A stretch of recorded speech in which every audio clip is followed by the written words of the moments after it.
Nowadays, with the new technologies in seismic technology, and the risk is almost mitigated.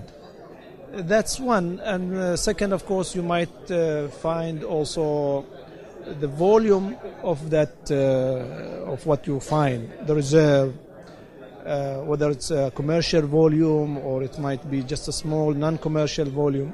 Of course, there's other risk, like whether when you find the quality of, for example, gas, whether it's sour or sweet gas, and then the facility associated with that kind of investment, and the cost of that facilities, and the timing of completing the project, and the cost overrun. All of these are associated risk involved in the oil and gas business.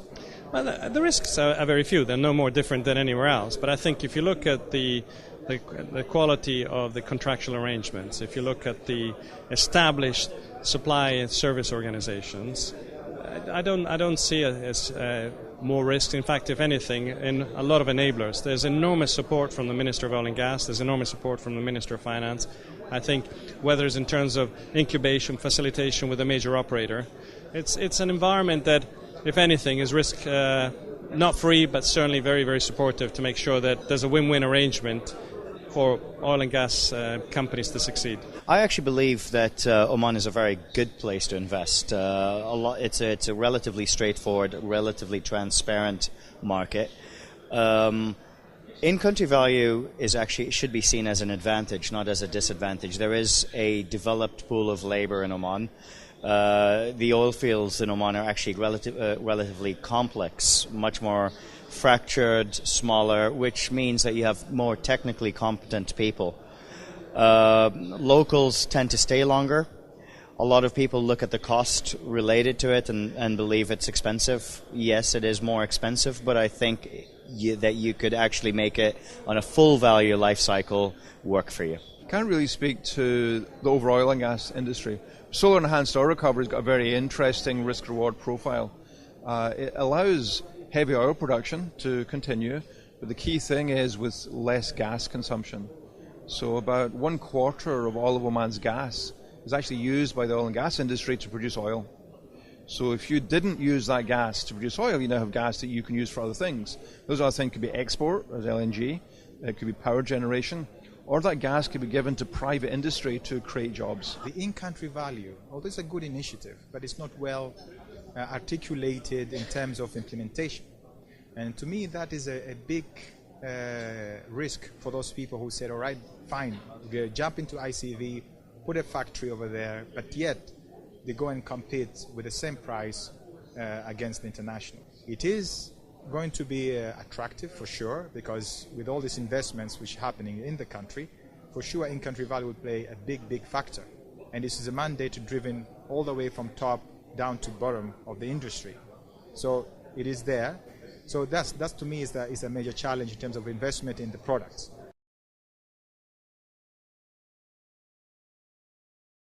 The geology in Oman is quite complex, so it's about advanced technology, it's about process efficiency. But again, enormous enablers all around. In terms of efficiency on the cost side, in terms of whether it be drilling, process, distribution, logistics, costs are very, very favorable in terms of other competing plays across the region.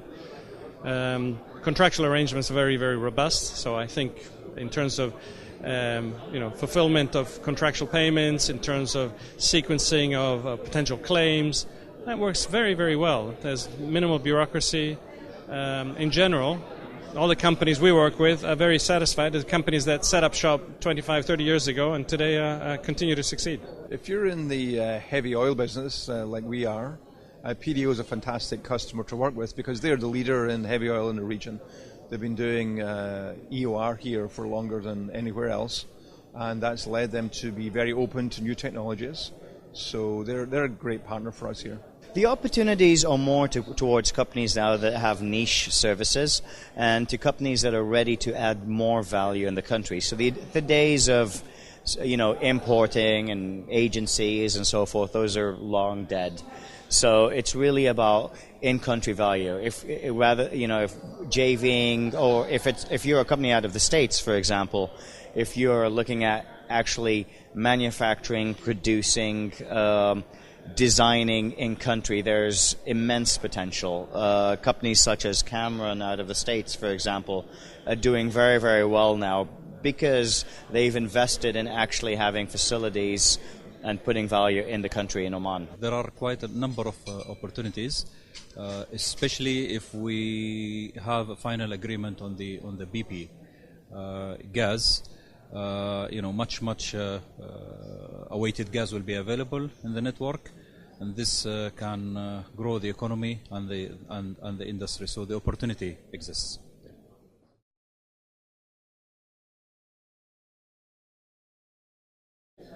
I think in Oman, in my opinion, I might be biased in this regard, but I think it's very easy because it's open to all international and local oil and gas companies. There's no preset rules in terms of commercial rules. The bidders, they put their own numbers. They just need to sharpen their pencil and in order to win. But it's a bidding process, and we don't really dictate. Most of the terms are dictated by the bidder themselves. So out of, I believe it's almost 9 or 10. It's very easy. I think Oman is a relatively small market compared with some of our neighbors, but it is a place where people come in and develop a business with a very long-term mindset. Over the past decade or two, taking the trend of opening up and improving the user-friendliness of doing business, to get registration, to get licensed, etc., to get access to capital. And all these initiatives have helped a lot of entrants to come in. Of course, it's not been a smooth process. There's been a lot of learning items. And today you compare the metrics of the business, the dimensions of the FDIs, foreign companies coming in, the bureaucracy, the time it took to get registrations. I think there's been quite a lot of progress. I wouldn't call it still a perfect situation, but nevertheless, I think we are much more user-friendly, we are much faster than we used to be in the past. And I think the general experience, the feedback I get from people who meet me carries a lot of positive content. Well, obviously it depends on what side of the oil and gas sector are you and what do you have to offer. It is a very transparent market. It's a very transparent bidding process. Setting up is not that hard, but it is very competitive. And the in-country requirements of Omanization, for example, are quite high. So I have to admit, it may not be very easy as a new player, but the opportunities are always there. Good economic terms. If you look at the last decade, the number of smaller enterprises that have established a successful business here in Oman is significant. So it's not just the big players such as PDO. There's many, many small entities come in as contractors, subcontractors, and have actually established very, very strong, sustainable business. By working with us, they're exposed to best practice, they're exposed to new technology, and that allows them also to use that platform for regional expansion. So there are many entities that set up base here and then take that as a platform to build business beyond. Our biggest challenge right now is value versus cost.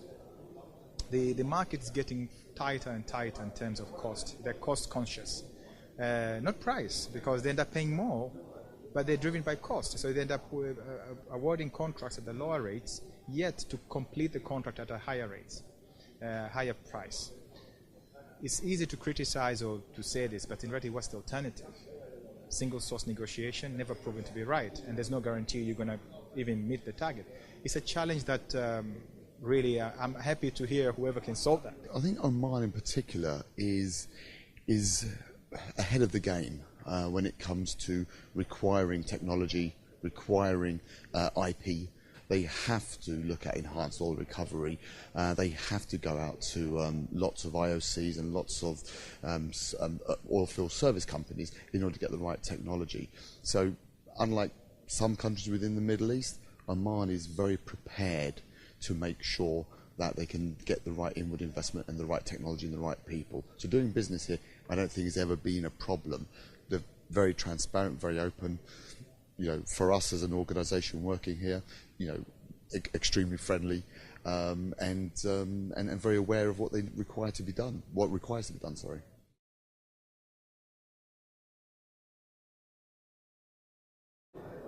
It's very transparent, at least in the concession, for example, when we award concession, the whole process is transparent. All the bidders have the right to know where they stand, and the process is clean. We never had any issues or problems or complaints. And in terms of contracting, the process is transparent. And we are working on even making it more transparent. Wherever there is loopholes or gaps, we are trying to improve the process from time to time. So again, also that's the way we feel it, but let's be judged by others also. One of the cultural aspects of Omanis in Oman is to be honest. And I think in that domain, that is one of the features that you would get as an impression when you deal with Omanis. The government has been playing a very important role of keeping a very good balance. So it's transparency in a very reasonable manner. It's much more focused on a constructive aspect rather than destructive. It depends on what sector of the oil and gas market. I don't think there's an issue with transparency in terms of regulation, in terms of, I think where there's a lot of improvement is actually more in process. So bureaucracy needs to improve. There is a bureaucratic process. It's really the time frames and time lags. So you may be expecting something to take a month to get an environmental permit, and in reality it's more like 6 months. So it's not an issue of transparency, it's more of an issue of process. Transparency in the oil and gas market in Oman is excellent. I think what you see here is a combination of a national oil company, but also international oil companies. PDO itself is a joint venture between the government, Shell and Total. And of course Oxy are here also operating the Mukhaizna oil field. So I think it's world class here actually, and we're very happy to be working in Oman. Transparency, I haven't faced the major issues of transparency from the major companies. But when it comes to a medium and smaller operators, it's not clear to us what sort of tendering strategy or processes they follow. We don't know how they handle contracts. We don't know when they tender, how they evaluate. Now, I'm an advocate of openness as well. There's no reason why I shouldn't know the process tendering, when the tender's coming, when it's going to be closed publicly. Be open so people can give you what you're looking for.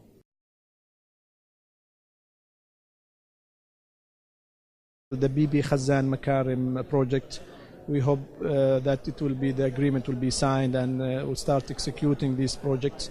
There's the Sohar refinery expansion, which is also a major project. There is the Duqm refinery also. We hope to be able to make the final investment decision in 2014. There's the Ras Marquez storage also project, which is also a major project in Oman. We hope in 2014 the picture will be clearer and we'll be able to also make the final investment decision. So these are some of the, in addition of course to the different projects in different companies like PDO and Oxy. There are so many activities in the oil and gas. Actually, it's a very exciting sector.